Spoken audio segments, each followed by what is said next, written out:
everyone, I'm Anna from the Air Community Movement. I try to come to these protests as much as possible, and I'm very happy to see them restart. We are of course here to protest the horrific treatment of the Uyghur minority in China. But our protests are never just directed at the government in Beijing. We also want to bring attention to the actions and indeed inactions of the UK government that allow people in China and around the world to suffer. We must say clearly, any statements that come out of the mouths of foreign ministers, any condemnation of human rights abuses in China ring hollow as long as no material action is taken to support people facing and fleeing persecution here and now. And that includes refugees. Meanwhile, Priti Patel's announced plans to overhaul the asylum system will do the exact opposite. So let's recap what the plans actually mean. The government wants to divide refugees into two categories: the worthy, deserving ones who reach Britain through official resettlement schemes, and so-called illegal, undeserving refugees who often risk their lives to reach the UK in other ways because they have no other choice. There is a huge amount of problems with this approach. One of them being that there is extremely few safe legal routes available.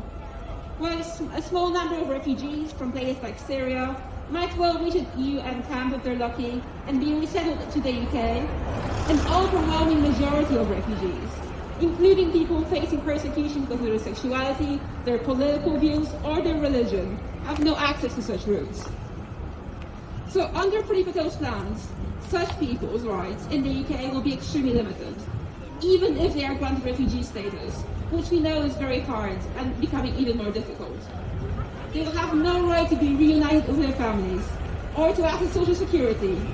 And what's even worse, they could be deported back to the place they escaped at any time if their claim is reassessed.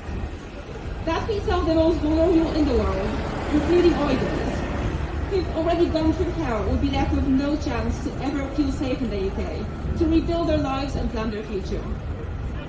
And this doesn't even mention the situation of those who don't get granted refugee status. Because currently Uyghurs who make it to the UK have to individually, on a case-by-case basis, prove that they are personally at risk. Well, we know that every Uyghur in China is at risk of persecution, just because of who they are.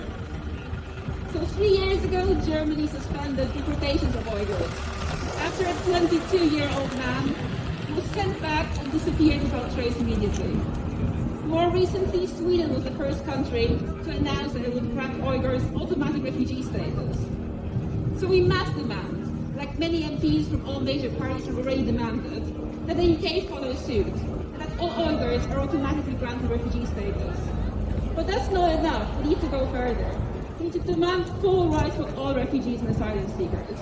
The right to settle here, to work, to bring their family, and the right to vote, which they already have in Scotland and Wales, so they can truly become full members of our society.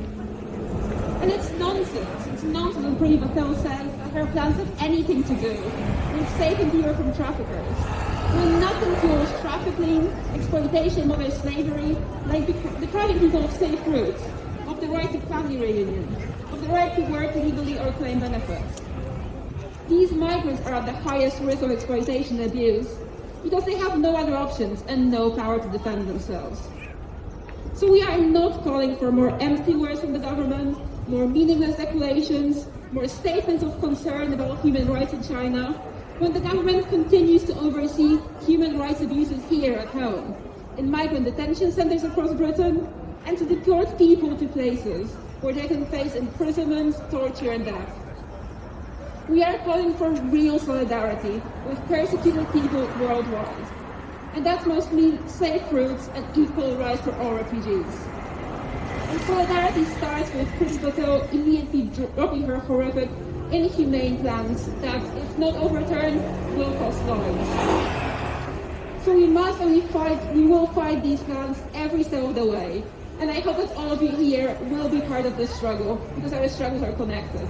Thank you and solidarity.